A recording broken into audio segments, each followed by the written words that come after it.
കുപ്രസിദ്ധ മോഷ്ടാവിനെ Kasaragod Kumbla police arrest ചെയ്തു. കുമ്പള മംഗൽപാടി ബേക്കൂർ സുഭാഷ് നഗറിലെ ജിലാനി മഹലിലെ ആയിഷ യൂസഫിന്റെ വീട്ടിൽ മോഷണം നടത്തിയ കേസിലാണ് അറസ്റ്റ്. ബന്ദിയോട് സ്വദേശിയും കർണാടക ഉപ്പിനങ്ങാടിയിൽ താമസക്കാരനുമായ അഷ്റഫ് അലിയെയാണ് കുമ്പള പോലീസ് അറസ്റ്റ് ചെയ്തത്. ബേക്കൂർ സുഭാഷ് നഗറിലെ ആയിഷ യൂസഫിന്റെ വീട് കുത്തി തുറന്ന ഐഫോണും റോൾഡ് ഗോൾഡ് ആഭരണങ്ങളും കവർന്ന കേസിലാണ് അറസ്റ്റ്.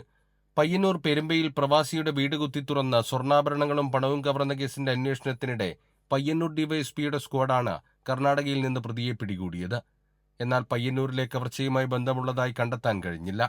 വിവരമറിഞ്ഞ് കുമ്പള പോലീസ് സ്ഥലത്തെത്തി ഇയാളെ അറസ്റ്റ് ചെയ്യുകയായിരുന്നു. അഷ്റഫിന്റെ സംഘത്തിൽ ഉൾപ്പെട്ട കർണാടക സ്വദേശികളായ 3 പേർക്കായി പോലീസ് തെരച്ചിൽ ഊർജിതമാക്കി. കാറ് റെന്റിനെടുത്ത ശേഷം രാത്രികാലങ്ങളിൽ പൂട്ടിക്കിടക്കുന്ന വീടുകൾ ബ്രേക്ക് ചെയ്യുന്നതാണ് ഇവരുടെ ഒരു മോഡസ് ഓപ്പറാൻഡി. അപ്പോൾ കാസർഗോഡ് ജില്ലയിൽ തന്നെ കുമ്പള, മഞ്ചേശ്വരം, ബേക്കൽ, വിദ്യാർത്ഥി സ്റ്റേഷനുകളിലെ തെളിയിക്കപ്പെടാത്ത നിരവധി കേസുകൾ ഡിറ്റക്ഷൻ ആയിട്ടുണ്ട്.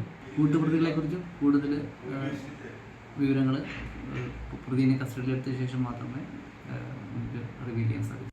കാസർഗോഡ്, മഞ്ചേശ്വരം, മേൽപ്പറമ്പ്, ബദിയടുക്ക, ബേഡകം തുടങ്ങി വിവിധ സ്റ്റേഷനുകളിലെ നിരവധി കവർച്ചാ കേസുകളിൽ ഇയാളുടെ ബന്ധം തെളിഞ്ഞു. മജിസ്ട്രേറ്റിന് മുന്നിൽ ഹാജരാക്കിയ പ്രതിയെ റിമാൻഡ് ചെയ്തു. കൈരളി ന്യൂസ്, കാസർഗോഡ്.